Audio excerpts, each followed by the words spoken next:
enseña el libro de Jonás en el siglo XXI? Ya vimos la historia, 4 capítulos, preciosa historia. Ahora, ¿qué me enseña el libro de Jonás el día de hoy en el siglo XXI? Como tiene 2 divisiones el libro, mi mensaje va a estar basado también en esas 2 divisiones, tiene 2 puntos. Ojo, ustedes ven en la pantalla, aquí, en el libro de Jonás, el pez no es el héroe de la historia, sino la nación de Nínive que se convirtieron, porque hasta los animales dejaron de comer todo un día. ¿Sabes por qué? Porque toda la gente comenzó a clamar a Dios y Dios no los destruyó. Increíble. Ellos son los héroes de la historia. Ni siquiera Jonás es el gran héroe. No. Totalmente encontramos en la Biblia que los héroes son los que se arrepienten. Esos son los bravos guerreros. Esos son los valientes. Los que se atreven a decirle a Dios, sí, Dios, me arrepiento de ese pecado, no lo vuelvo a hacer. Esos son los héroes. No es el que más grita, no es el que más influencia, capacidad, intelectualidad tiene. Esos no son los héroes. Los héroes son los que se humillan ante Dios y dicen, Dios, gracias a ti tengo casa, carrito, esposa, buenos hijos, buena familia, buena iglesia y un pastor preciosísimo. Eso va un poquito de publicidad nada más, ustedes lo saben. Pero los héroes son aquellos que dicen, Dios, gracias. Gracias por bendecirnos y de ti proviene todo. Nada de mí, todo proviene de ti. En primer lugar, ¿qué nos quiere enseñar? Que no debo de huir de la misión que Dios me envía. Dios a todos nos dio una misión de vida. A todos.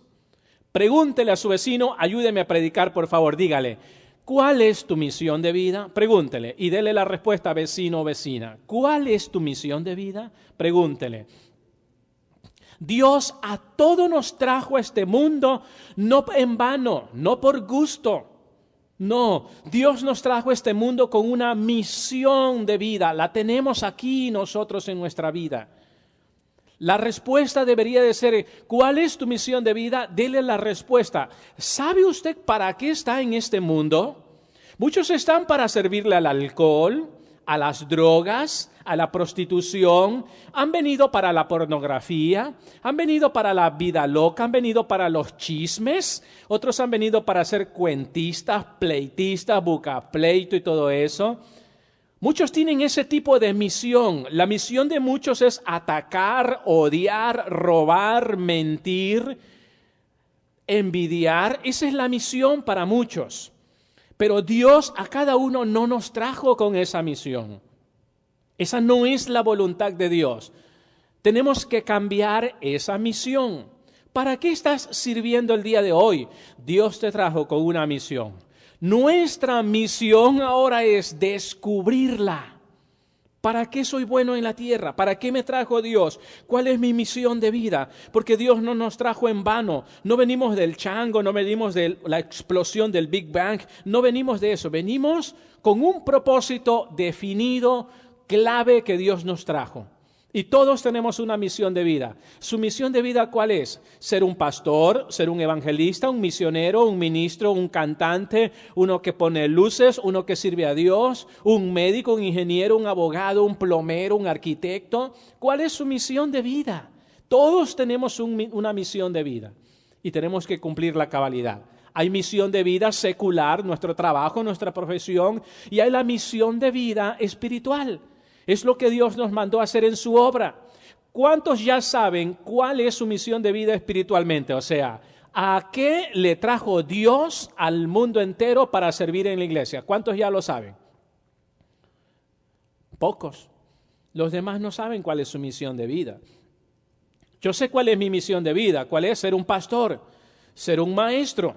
Esa es mi misión de vida, esa es mi pasión, ser pastor y ser maestro. Y estoy cumpliendo la misión de vida que Él me ha dado. A propósito, Mes que viene voy a estar en Burlington, Washington, dando una clase de predicación expositiva. El siguiente mes, en octubre, voy a estar en Las Vegas, Nevada, no en los casinos. Voy a estar en una aula de clase. Voy a dar clases allá. Voy a estar compartiendo con 50 pastores aproximadamente. Voy a estar dando sobre lo que no nos enseñan en el seminario, sobre la vida pastoral, ética pastoral, herramientas para los pastores. Voy a estar compartiendo. Es mi misión de vida, tengo que hacerlo. Ay, que alguien se interponga. Yo mismo no puedo interponerme, es mi misión de vida. Mi misión de vida es pastorearlos a ustedes, darle el alimento cada domingo, un alimento espiritual fresco, sano. No ponerlo en el microwave, calentarlo y darle comida calentada a usted. Usted no va a ser un buen cristiano así conmigo. Yo no quiero eso, no le doy microwave cada domingo. Lo preparo a conciencia, a cabalidad, lo que conozco. Porque quiero un alimento sano. Es mi misión de vida. ¿Cuál es su misión de vida? Muchos ya vienen aquí, arreglan, hacen, mueven. Esa es su misión de vida. Se dedican a hacer eso. Descubren su misión de vida. Grupos pequeños, allí va a descubrir la misión de vida. Viene aquí Dios y nos dice en el libro de Jonás que no debo de huir de la misión que Dios me ha dado. Dice el versículo 3, capítulo 1, y Jonás se levantó para huir de la presencia de Jehová a Tarsis, y descendió a Jope y halló una nave que partía para Tarsis. Pagando su pasaje, entró en ella para irse con ellos a Tarsis, lejos de la presencia de Jehová. Dios le dijo que vaya al oriente, a Nínive, y Jonás huyó hacia el occidente, al sur de España. La pregunta es, ¿por qué? ¿Por qué hizo eso Jonás? Todos sabemos, primero, por la desobediencia a Dios. Pero también hay más razones por las cuales huyó al otro lado. ¿Saben cuáles son las razones? Y esas pueden ser razones que usted también esté huyendo de Dios. La primera razón es porque Nínive era una gran potencia mundial conocida por sus cruentos crímenes y canibalismo. Nínive era una nación cruenta, criminal, asesina, sanguinaria y caníbales. Entonces Jonás tenía miedo ir hacia allá. Dios lo estaba enviando, pero él no fue allá porque la ciudad era peligrosísima. Era una de las ciudades más grandes, Nínive, capital de Asiria, del imperio asirio. Y tenía miedo ir allá. En segundo lugar, porque Jonás aborrecía a los ninivitas. Por eso él decidió ir por otro lado. Él no quería que ellos fueran salvos. ¿Por qué? Porque eran gente muy bestial. Eran unas bestias, malos, sanguinarios, chismosos, envidiosos. Tenían problemas con inmoralidades sexuales. Entonces él no los quería, los odiaba. Jonás odiaba, dijo, yo no quiero la salvación de ellos. Por eso no fue hacia allá. Una tercera razón, porque Asiria era una de las naciones más brutales del antiguo mundo. La gente de aquella época sentía temor, terror, cuando escuchaban hablar de los ninivitas. Toda la gente del mundo entero en ese tiempo tenía miedo cuando escuchaban hablar de los ninivitas.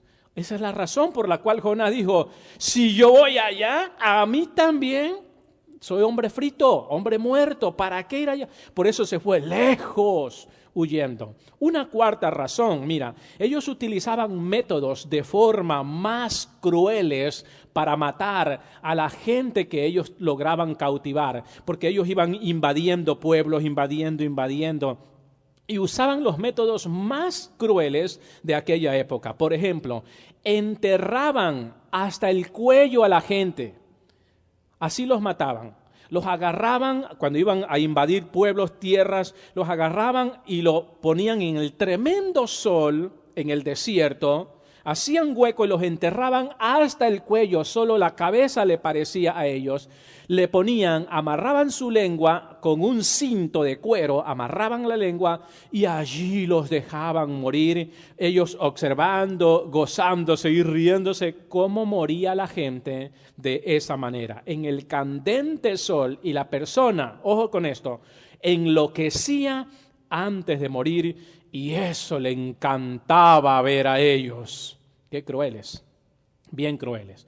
Cortaban cabezas Y las cabezas con miles, no cientos, miles de cabezas, porque estaban hasta enterrados, a lo mejor cortaban ya cabezas, hacían pirámides como la de Egipto, así, pirámides con cabezas humanas reales y se gozaban en lo que hacían.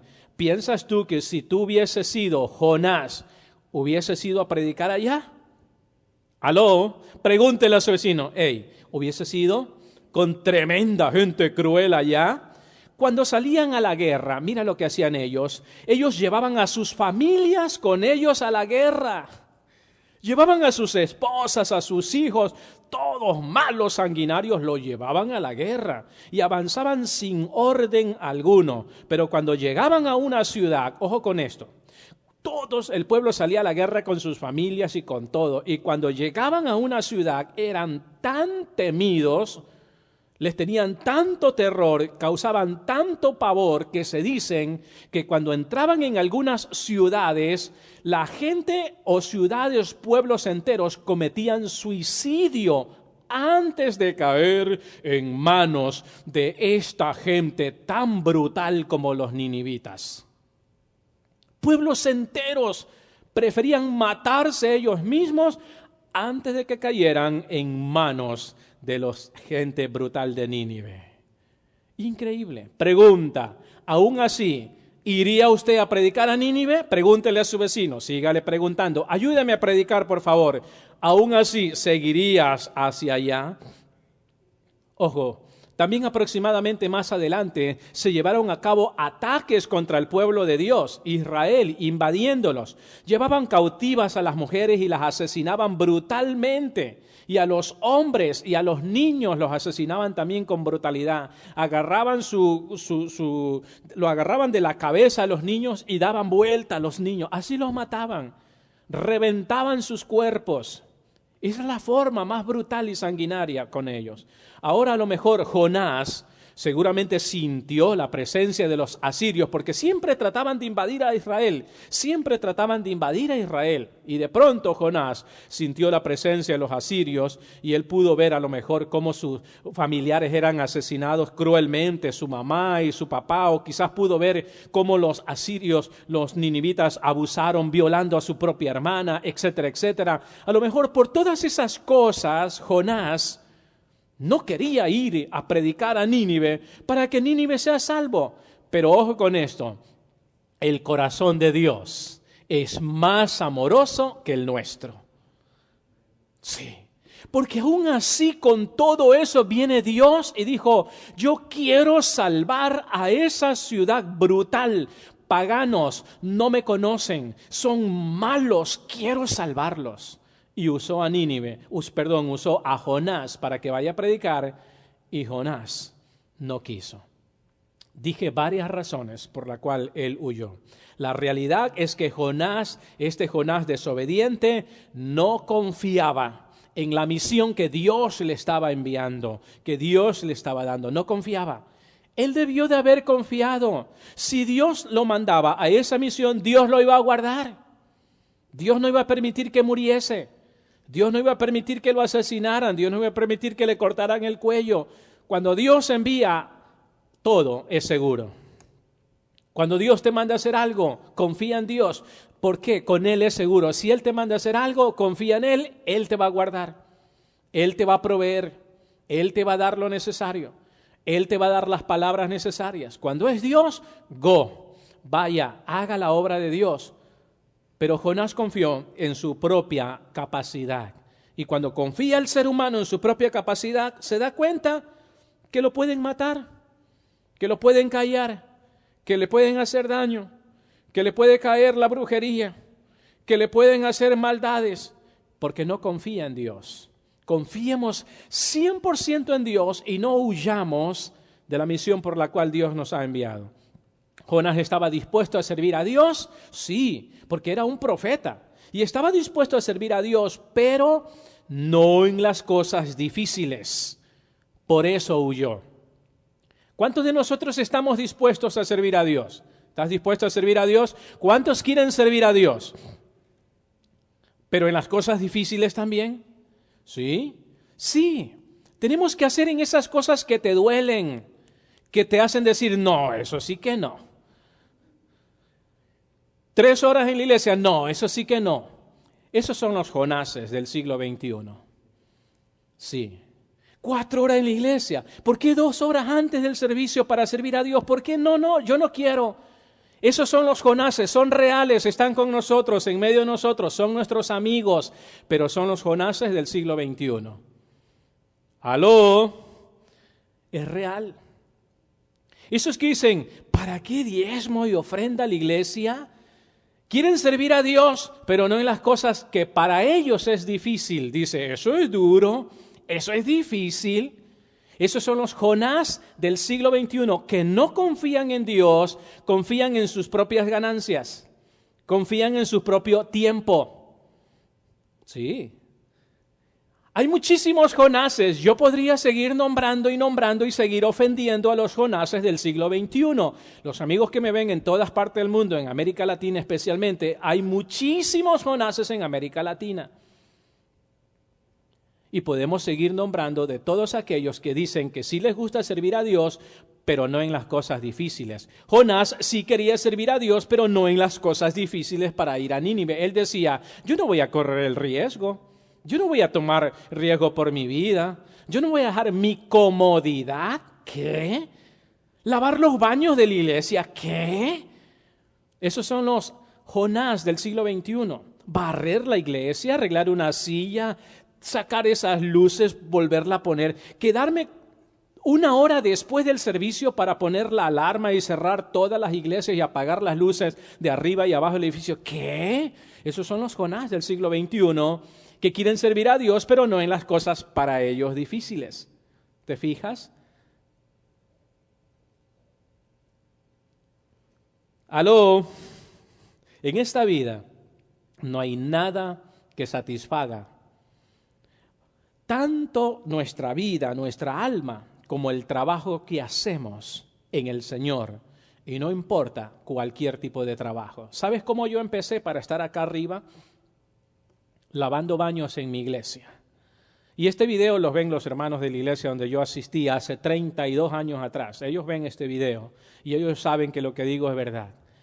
Yo empecé limpiando baños, lavando baños, destapando baños tapados, limpiando, así empecé, barriendo en mi iglesia. Allá hay servicio de martes a domingo todos los días, barriendo, sacando. Allá sí hay polvo, allá sí hay tierra, allá no hay aspiradoras.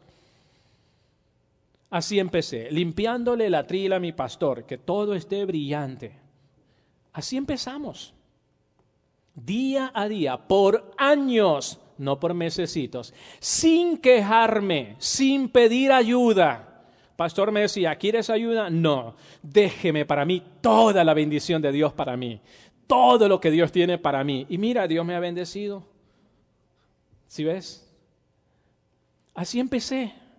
Así que yo hasta cuidé niños, desde sala cuna, di clases de niños, me disfracé de payaso. Yo he hecho todo lo que se hace en una iglesia, yo no tengo problemas en hacerlo. Si yo quiero, me pongo 1 año a cuidar en sala cuna bebé, otro predica aquí. Encantado, yo sé cómo hacerlo. Todos empezamos a servir a Dios, sin quejarnos, desde las cosas más difíciles hasta las cosas más fáciles o más tranquilas. Lo cierto es que para Dios todo es obra y trabajo de Dios. La Biblia dice, en 1 Corintios, voy a leer la Biblia, capítulo 15, verso 58. Mira, este fue mi pasaje por más de 30 años, este pasaje. ¿Por qué? Porque así yo empecé lavando baños por años sin quejarme y no quería ayuda, quería hacerlo yo solo. ¿Por qué? Porque lavar baños para la obra de Dios y para mis hermanos es un honor y es un privilegio, que solo Dios lo paga, los hermanos no lo pagan. Solo Dios lo paga. Ellos no dan gracias. Ellos no se acercan y dicen ellos, hermano, gracias por aspirar la iglesia, por arreglar estos asientos, estas sillas que estén así rectito, porque así yo pido cada domingo que lo hagan, los sugieres, que pongan rectito, que arreglen, saquen basura. Los hermanos no se acercan y dicen, oh, mi hermano, gracias porque todas las cosas se ven bien, todo marcha bien, se ve el orden aquí. Y no se espera eso. ¿Sabes por qué? Porque estamos nosotros sirviendo a Dios. Al mismo tiempo ustedes, a la obra de Dios, porque todo es para ustedes. Increíblemente así es. Así sucede. Nadie se acerca y dice, hermano José, gracias, porque cada fin de mes o cada 2 meses, él viene con otro grupo de hermanos a aspirar la iglesia, a limpiar vidrios, a sacar, viene con su familia. ¡Wow! Y eso es real, eso él lo hace. Y públicamente estoy dando gracias a Dios porque Él lo hace. Así se empieza. Esa es la gente que más adelante ve, Dios comienza a bendecir como no tienes ideas. Es grande Dios. Él no nos queda debiendo nada cuando le servimos en su obra. Pero hay muchos Jonases en el siglo XXI que solo son domingueros, vienen a sentarse y luego se van y por si fuera poco, cuando ya dejan de asistir a la iglesia, se van hablando mal del pastor y de la iglesia. Es peor todavía. Es triste. Pero así hay muchísimas personas así. No agradecen a Dios. Jonás nos enseña, en primer lugar, no debo de huir cuando se me pide que yo haga algo para la obra de Dios. Primera de Corintios, capítulo 15, verso 58, yo me lo sé de memoria porque ha sido mi versículo por más de 30 años. Dice, así que hermanos, amados míos, estad firmes y constantes, creciendo en la obra del Señor, sabiendo que vuestro trabajo en el Señor no es en vano. Eso dice Primera de Corintios 15, 58. Todo lo que hacemos no es en vano, no es en vano. Hay gente que dice, wow, es mucho tiempo. Pero ¿sabes una cosa? Para Dios, Dios te puede dar más tiempo. Si tú le das 4 horas a los domingos aquí en la iglesia, Dios te puede dar 4 años más de vida.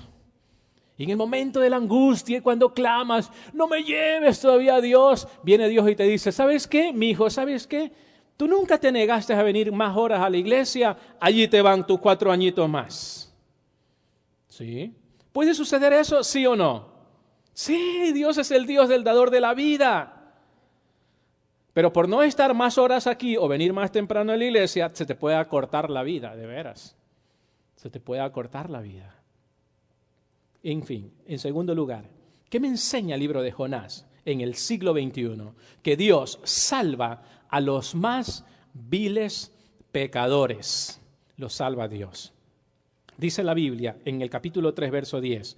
Y vio Dios todo lo que le hicieron, que todo lo que hicieron, que se convirtieron de su mal camino y se arrepintió del mal que había dicho que les haría y no lo hizo. ¿Qué es lo que quiere decir con cuando Dios dice que vio que los ninivitas se arrepintieron y dijeron, oh, va a venir el juicio, nos arrepentimos, dejamos el mal camino porque había prostitución, había tanta maldad? Y cuando dice, y vio Dios que se arrepintieron y se arrepintió del mal, ¿sabes qué? Y no lo hizo. ¿Qué es lo que quiere decir con que se arrepintió?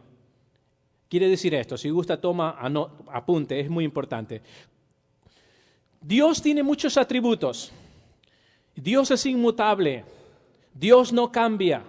Dios no se arrepiente, no necesita de qué arrepentirse. No hay ninguna razón para que Dios cambie su forma de arrepentimiento, porque Él es Dios, Él no necesita arrepentirse. Pero ¿por qué está escrito en la versión Reina Valera de la Biblia, se arrepintió? La palabra arrepentimiento, escríbela, es metanoia, tanto en el griego como en el hebreo, metanoia. Y metanoia quiere decir un cambio de pensar, cambio de manera de pensar, metanoia. Y cuando la Biblia dice, y vio Dios y se arrepintió de que iba a enviar juicio y no lo hizo, lo que está diciendo es que Dios tuvo una manera diferente de pensar. Metanoia, pensar. Eso es lo que está diciendo. Aquí se usa un término, cuando se usa y se arrepintió Dios, arrepentimiento, un término que se llama antropomórfico. Así se llama, antropomórfico, así se llama el término. Quiere decir esto que hay ciertos atributos que posee el hombre, pero que también se los atribuye a Dios, Como por ejemplo, en la Biblia hay atributos físicos y hay atributos psicológicos en la Biblia. Por ejemplo, a los hombres les es atribuido ojos, ¿verdad? Dice en Segunda de Crónicas. Todos tenemos ojos, pero en Segunda de Crónicas dice, capítulo 16, verso 9, y el ojo de Jehová recorre la tierra de un lado al otro. ¿Qué quiere decir aquí? ¿Que Dios tiene ojo como el nuestro? No. Por eso es un término antropomórfico, que los atributos que tiene el hombre, como ojos, tenemos hombres los seres humanos, también se les puede atribuir a Dios. ¿Pero para qué? Para que nosotros entendamos, para que comprendamos. Y cuando la Biblia dice que los ojos de Dios recorren toda la tierra y miran todo, no es que Dios tiene ojos igual que nosotros, no es eso, eso es lo que no quiere decir. Y si en caso Dios tiene ojos, ¿qué colores serán? Rojos, azules, verdes, ¿qué color serán? Dios no tiene ojos físicos como los nuestros, porque Dios es un espíritu. Por lo tanto, Él no tiene ojos como los nuestros. Pero aquel que hizo el ojo, aquel que hizo nuestros ojos, sí puede ver sin necesidad de tener un ojo. ¿Sí ven? Se dice que Dios tiene manos y sus manos nos acarician, pero no es que tiene manos como las nuestras, no. Sino que es un término antropomórfico para hacernos entender, para hacernos comprender que Dios es tierno, que Dios es amable, que Dios nos protege, que Dios venda nuestras heridas, que Dios nos mira, que Dios ve lo que nos hace daño. Es un término antropomórfico para hacernos entender que Dios tiene todas esas cualidades bonitas. A eso se refiere cuando la Biblia dice, y Dios se arrepintió. ¿Por qué estoy hablando de este término? Porque hay muchos afuera que están enseñando mal la Biblia. Comienzan a tergiversar y a torcer las Escrituras y le están enseñando mal al mundo entero, diciendo que Dios tiene ojos y tiene pies como nosotros, ser humano, no se le atribuyen las cualidades que Él como Dios es. Y muchos hablan mal de Dios y los críticos liberales, los críticos y malos libres pensadores están diciendo que no existe Dios. Y que Dios es como cualquier otra cosa creada, y están hablando mal de Dios en términos teológicos. Por lo tanto, cuando Dios dice que se arrepiente, ese es un término que se está usando para describir que Dios tiene atributos, cualidades. Él siente, Él nos da bechos, abachos, apapachos, Él nos ve, Él nos ayuda, Él nos sana como un médico, si ven, para hacernos entender. Me gusta la versión, la traducción lenguaje actual, dice así, y al ver toda la gente de Nínive dejó de hacer lo malo, Dios decidió no destruirlos. Esa es la mejor versión. Y me gusta esta otra versión, se llama Nueva Traducción Viviente, así se llama. Y esa es la versión que usamos en el IBE para estudiar la Biblia. Dice así, cuando Dios vio lo que habían hecho y cómo habían abandonado sus malos caminos, cambió de parecer y no llevó a cabo la destrucción con las que había amenazado. Dios es el mismo de ayer, de hoy y por los siglos, por siempre. Y sabes una cosa, nunca va a cambiar. Dios no es que tiene que arrepentirse, no, nada más es un término que se utilizó allí. Y la ciudad de Nínive tenía dos opciones. Una, seguían en sus malos caminos, rechazando el mensaje de Jonás y hubieran sido destruidos. Y la segunda opción era arrepentirse de sus malos caminos y por eso fue que no fueron destruidos, porque sí se arrepintieron de sus malos caminos. Ellos aceptaron el mensaje de Dios. Ellos creyeron en Dios. Ellos se apartaron de su maldad. Y por ese arrepentimiento es que Dios comenzó a decir, ya no los voy a destruir. Fue porque ellos cambiaron, no Dios. Dios no cambió.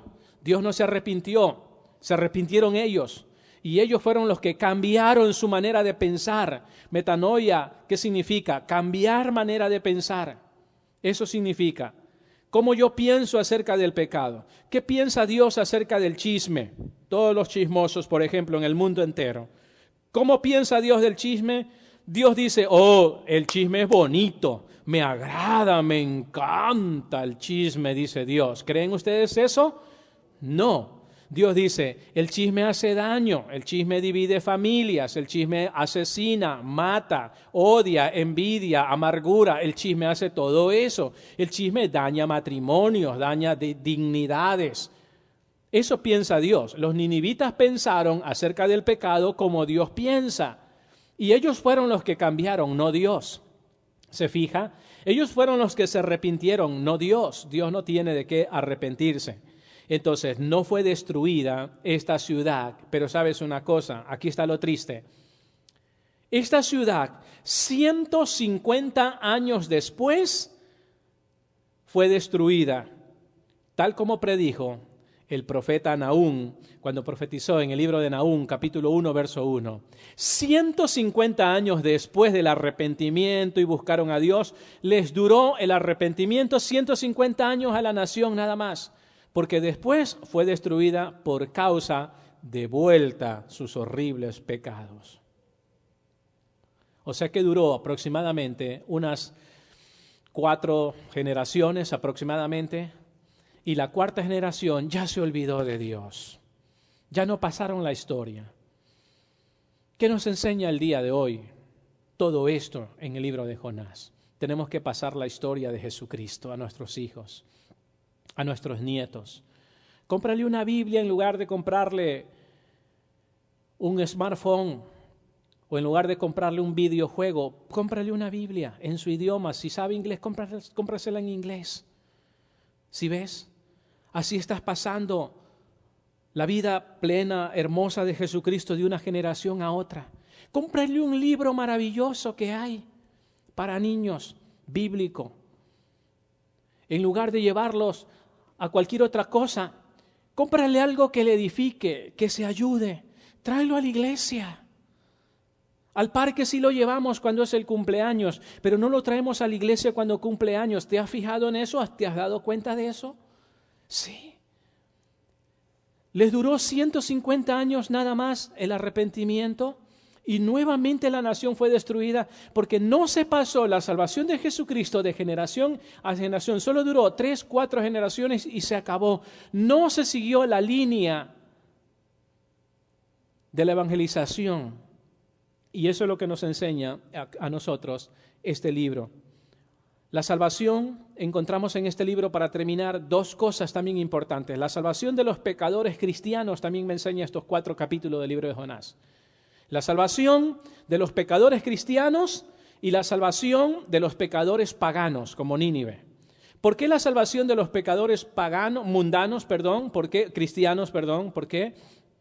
Porque Dios viene a Jonás. Él debía de morir. Cuando lo tiraron al mar, cuando cayó al mar debió haber muerto ahogado. Sin embargo, no murió ahogado. Dios preparó un pez grande y se lo tragó y le preservó la vida. Si ves, el libro me enseña 2 cosas. La salvación de los pecadores cristianos. Dios nos ama, pecamos, Dios te sigue amando, sigue confiando en Dios, no te alejes de Dios, no te alejes de la iglesia, sigue asistiendo, invita a otros. Has cometido pecados, eres un Jonás y estás aquí dentro de la iglesia, estás fuera de la iglesia como un Jonás, sigue confiando en Dios. Dios te puede perdonar, Dios te puede salvar la vida, Dios te puede librar de muertes, de accidentes.